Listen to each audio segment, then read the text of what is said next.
All right, welcome back. My name is Terry Bates. I am the director of the Cornell Lake Erie Research and Extension Lab. And we are here with another one of our video blogs. Today I have Luke Haggerty with me, the viticulture extension specialist with the Lake Erie Grape program. And we're going to start with something simple because many of you out there who are both familiar with the program and those of you who may not be as familiar with what we do here in Portland, New York, is just to explain what the Lake Erie Regional Grape Program is and what's its function in the counties in Western New York and Western Pennsylvania.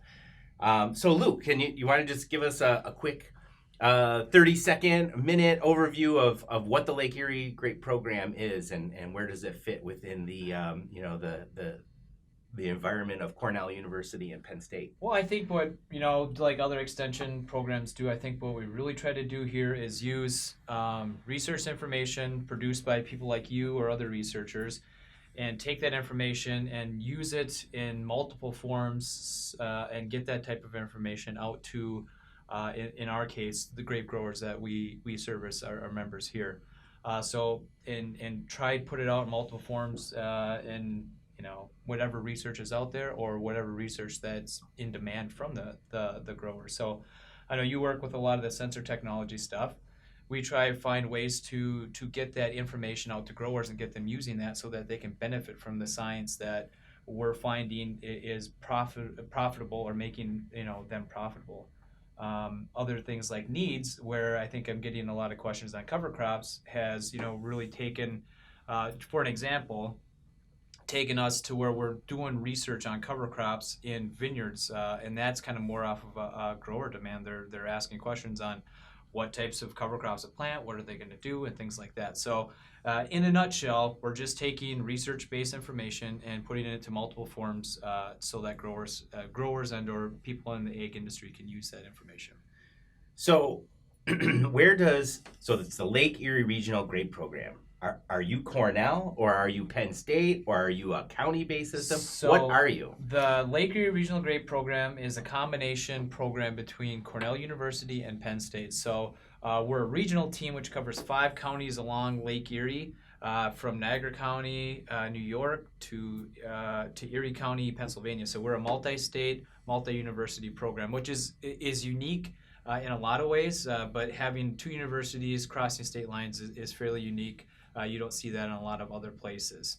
So that's what we have. And within that area, which was called the Grape Belt, a narrow, long, growing region along Lake Erie, it has right around 30,000 acres of grapes, which is primarily Concord grapes.